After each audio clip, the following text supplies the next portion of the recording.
এই বিদেশের মাটিতে একজন আল্লাহর দ্বীনের খেদমতের জন্য যারা পাগড়ি পরে, এটা তো মানে আমি বলবো যে এর চেয়ে আর বড় প্রাপ্তি আর হতে পারে না।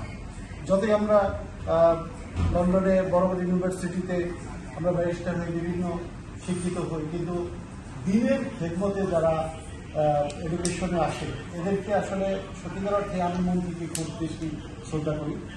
তো তাকে অনেক শুভেচ্ছা এবং দোয়া করি সে যেন এমনি দিন প্রতিষ্ঠা করতে পারে এই ইউরোপের মাটিতে। পাশাপাশি রাহুল ভাই এবং বদর ভাই যেই উদ্যোগকে আজকে আমাদেরকে গেট টুগেদারটা করলো, এটা আসলে অনস্বীকার্য, আসলে অত্যন্ত কৃতজ্ঞ এবং আত্মার অন্তঃস্থল থেকে আমি কৃতজ্ঞতা জানাই যে এই ধরনের গেট টুগেদার আসলে প্রত্যেকের ফ্যামিলির পক্ষ থেকে হওয়া উচিত। তাহলে হয়তো সোসাইটিতে আমরা কিভাবে আছি, কার সাথে কে চলছি, আমাদের সাথে একটা সত্যতা হবে এবং আমাদের সোসাইটি কিন্তু এগিয়ে যাবে, কমিউনিটির একটা সৌন্দর্য হবে। তো আমি জসিম ভাইকে চিন্তা না নামে জানি, কিন্তু সোহেল ভাইয়ের সাথে আমার সাথে খুব ভালো একটা অন্তরঙ্গ আছে। তার সাথে আমি ৭১ এখানে রাজনীতির অঙ্গনে পরিচিত এবং ৭১ রাজনীতি করেছি একটা সঙ্গত কারণে তার সাথে আমার একটা আত্মার সম্পর্ক আছে। তো সোহেল ভাইকে আমার পক্ষ থেকে সালাম দিবেন, জসিম ভাই যে কাউসার সালাম জানিয়েছেন। আর আপনারা মাঝে মধ্যে আসবেন, তাহলে আমরা অনুপ্রাণিত হই এবং বিশেষ করে আপনাদের পারিবারিক যে বন্ধনটা, এই ইউনিটিটা দেখে আমি আসলে আবেগ আপ্লুত হলাম। বড় ভাই চলে আসেন। আমরা খুবই আনন্দিত আপনাদের পারিবারিক যে একটা বন্ডিং, এটা খুবই গুরুত্বপূর্ণ।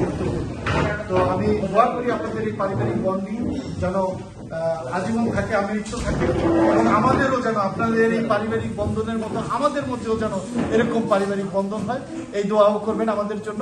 সবাইকে অনেক শুভেচ্ছা। আর পরিশেষে এখানে অনেক সংগঠন আসলে আপনি শুনেছেন।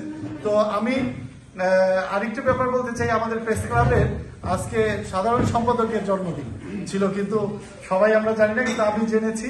এই জন্য আমি চিন্তা করলাম যে যেহেতু জসিম ভাইকে আমরা ফুলের শুভেচ্ছা দিব, তো আমার প্রেস ক্লাবের সাধারণ সম্পাদককে আমরা যেহেতু আমাদের জন্মদিন, এটা একটা বিশেষ দিন, এই দিন তো আর পাবো না, তো এই জন্য আমরা ফুলের তোলা ব্যবস্থা রেখেছি, একটু শুভেচ্ছা আমরা দিব তাকেও। আর আসলে আরেকটি কথা শুনলাম যে সিলেটি, মাদারীপুর, গোপালগঞ্জ, ফরিদপুর বিভিন্ন, আসলে আমরা কোনো জেলার না, আমরা বাংলাদেশি। এই পরিচয়ে আমরা বহন করে এখানে চলি এবং তারই ধারাবাহিকতা জসিম ভাই আপনি নিজেও কমিটি করে গেছেন এবং সেটা এখানে এসে দেখেছেন যে আমরা আসলে চলতে পারি না। এই মানে বিশেষ করে দেখা গেছে যে ডিস্ট্রিক্ট বলি, সক্ষতা ওইভাবে হয় না, ঘরের ভাইয়ের সাথে সক্ষতা হয় না, যে সক্ষতা অন্যর সাথে হয়ে যায়, এটা একটা অন্যরকম ফিলিংস।